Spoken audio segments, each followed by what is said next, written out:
What's up everybody, welcome back to Idiot Proof Cooking. Today I'm going to be showing you how to make stuffed crust pizza. That's it. That's the intro. What more do I need to say really? It's cheese stuffed in a pizza crust. It's fucking awesome. Tastes great and it's actually really easy to make. So without any further ado, let's get into it and I'll show you how to make it.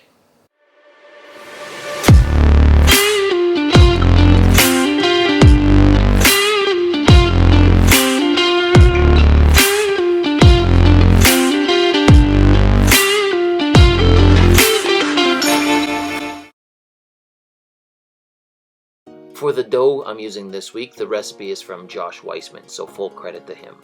Get yourself 1 1/3 cups of warm water heated to about 110 degrees Fahrenheit. Add in 2.5 teaspoons of instant yeast. Mix them together and let them sit for about 10 minutes to allow the yeast to bloom. Then get yourself 3.5 cups of all-purpose flour. Pour it into the stand mixer bowl carefully.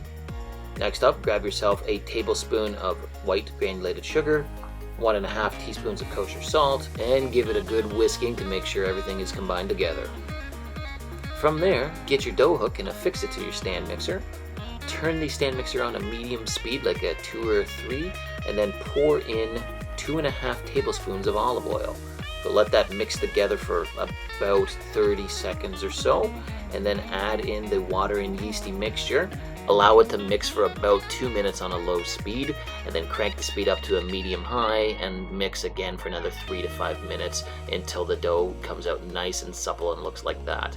When you're mixing it, you may have to get a spatula and scrape the dough off the sides of the wall just to help it get off. Similar to every other dough we've made on this channel, flour your work surface and turn the dough out onto it because we're going to knead this for about 3 to 5 minutes to help develop the gluten structure. Just knead it back and forth in the flour until you have a nice smooth dough, and then you're going to want to form it into a ball like I'm doing here. Grease your bowl up with some olive oil, throw the dough in. Oh, and there's Rose, always inspecting. So throw the dough in and give it a good twirl to make sure that it is covered in the oil. Cover the bowl in plastic wrap and store in a warm, dry place. Allow this to rise for about 2 to 3 hours until doubled in size. When you have about an hour left until your dough is done rising, preheat your oven to as high as it'll go, which in my case is 500 degrees Fahrenheit, and throw your pizza steel in. Allow it to heat up for a full hour before you cook your pizza. So let's start talking about the pizza sauce. It's easiest to make when you have a food processor like I have here. So throw in a whole 28-ounce can of San Marzano tomatoes, and then 2 to 3 tablespoons of tomato paste. I said in my last video I prefer using the squeeze tubes rather than the cans, just because you never seem to use the whole can and there's always some left over that you end up wasting. So with the squeeze tubes, you just put the cap back on and you're good. Next up, put in 3 to 4 cloves of freshly crushed garlic. I used 4 for this pizza sauce. I like my sauce a little bit more garlicky. Next, throw a teaspoon of sugar in to cut down on the acidity of the tomatoes, a sprinkling of kosher salt, a good sprinkling of dried oregano, similarly a good sprinkling of dried basil, and finally a few shakes of crushed red peppers to add a little bit of heat. Then you'll want to affix the lid and puree until everything's nice and smooth. And apparently I forgot to plug in my food processor, so first step is plug in the food processor, then puree it until everything is nice and smooth. After pureeing the sauce for a minute or 2, throw it in a saucepan and then simmer it for about half an hour on a medium heat on your stovetop to thicken it up and cook off the raw tomato taste. Alright, let's get back to the dough. Flour your work surface like normal. After 2 hours of rising, pull the dough out and cut it in half because this dough recipe is good for 2 pizza doughs. So use your bench scraper, cut it in half, and then like always, form them into a nice little ball. Like you can see here, I'm kneading them into a nice little ball, and then we're going to put them into a proofing basket, again for about another 30 minutes to allow them to proof. Now, like I showed in my last episode, if you don't have a proofing basket, get yourself a high-walled baking sheet like I have here, sprinkle a generous portion of flour down, throw the dough balls into that, and that acts as your proofing basket. Cover with plastic wrap and allow the dough balls to proof for 30 minutes. After about 30 minutes, it's time to start assembling the pie. Grab one of your dough balls, throw it on your pizza peel or whatever work surface you have, and just start gently coaxing the dough out into a circle. Big enough so that you can start doing the knuckle technique, where you just drape it over your knuckle, then move it from knuckle to knuckle and allow the weight of the dough to stretch itself out.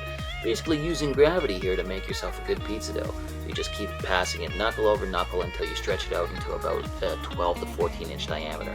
Then lay down some semolina flour on your pizza peel, spread the dough out on top, and you can just kind of fix the dough, make it into a more perfect circle once it's on the pizza peel like I'm doing here. So for stuffed crust, we're going to be using mozzarella cheese strings, probably the easiest thing to use to make this stuffed crust. Then grab some water and water the dough along the inside edge of the cheese, and then start folding the dough over the cheese to make a crust. You'll want to make sure that it's pressed down against it really well so that there's no gaps or holes, otherwise the cheese will spill out when you're baking it. Next, lay down your pizza sauce, a good layer of that. It's looking good already. Then some full-fat, low-moisture mozzarella. Don't use the pre-shredded stuff. I'm sure I've covered this before. I'm also laying down a nice layer of grated Parmesan, and then throw whatever toppings you want on. I'm just doing simple pepperoni. I'm a man of simple tastes. Next, bake it for 10 minutes on top of your pizza steel until it comes out looking like that. But we're not quite done yet. Get yourself 2 to 3 tablespoons of warm butter, add in 2 to 3 cloves of freshly crushed garlic and some fresh Parmesan, and I also diced up some fresh parsley, threw that in, and I'm going to brush this all over the crust. It's just going to make it taste way better. So with that in mind, let's go in for a taste test. I can't wait to see how this turned out. So as you can see, there's a nice little cheese stretch there, and let's take a look at the inside the crust. Ooh, it's filled with cheese. Let's go in for the first bite. And it's really good. Now, what I would suggest, if I was going to critique this recipe at all, is use bread flour instead of all-purpose flour. I find that bread flour makes a tastier dough, and it rises a little bit better too. I mean, don't get me wrong, this was delicious, but I would say use bread flour going forward. The cheese, the pepperoni, and the cheese in the crust was just awesome. Like, really, really, really good. And this was super easy to make, as you can see. You don't have to go to Pizza Hut and drop a ton of money. You can make this at home for cheap and really easily. But that's the end of the episode, like always. If you liked it, drop me a comment, like the video, or subscribe to the channel. We'll catch you again soon on 80 Proof Cooking. Thanks for watching.